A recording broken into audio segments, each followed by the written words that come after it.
Bright Odisha एवं परिचय foundation तरफ जो माने समाज रे विभिन्न क्षेत्र रे सेमानकर दक्षता प्रतिपादन करिसेंती सेमानको उत्साहित करिवा पाई सेमानको संवर्धित करिवा पाई सेमानको आउ पादे आउ को नवा पाई ये जो प्रचेष्टा निश्चित भावे ए एक श्रेष्ठ प्रचेष्टा एवं आमे आज देखंतु 8 तारिख महिला दिवस अछि ता पूर्वरु विभिन्न क्षेत्र रे विभिन्न जगार ये भली कार्यक्रम जारी रही एवं माँ मानू महिला मानू भौणी मानू जेते संवर्धित कले मध्य कम हब कारण समाज रो मुख्य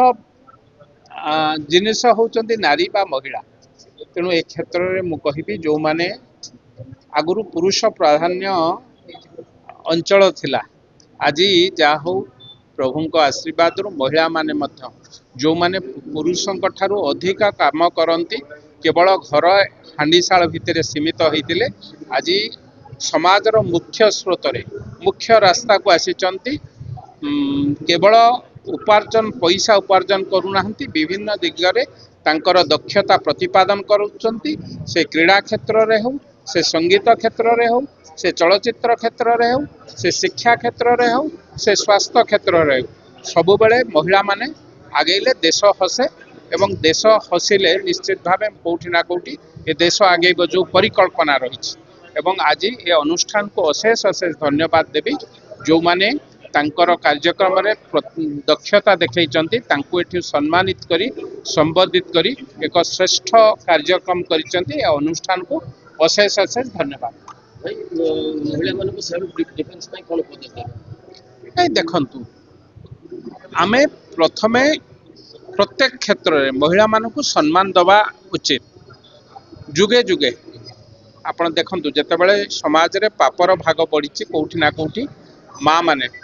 महिषासुरंकर आविर्भाव महिषासुरंकर पापर भाग जेतेबेले बढ़ी सेतेबेले माँ दुर्गांकर आविर्भाव होईछि जेतेबेले रावणर पापर भाग बढ़ी सेतेबेले माँ सीता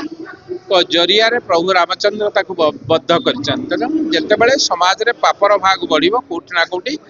माँ मानकर विभिन्न रूप रे जन्म नहीं ये समाज को श्रेष्ठ जगार पहुंचे आमे कहिबा महिला मानू एबे समय आसी विभिन्न क्षेत्र रे सामाजिक क्षेत्र रे स्वास्थ्य क्षेत्र रे क्रीड़ा क्षेत्र रे संगीत जगत रे विभिन्न क्षेत्र रे माँ मानू को बा महिला मानू को आगु को नबार समय आसी आमे समस्ते तांको उत्साहित करिबा एवं तांको आमे हाथ धरी आगु को नबा से माने आउ पछरे नाहंती आम संगे बा पुरुष मानक संगे समकक्ष हेले।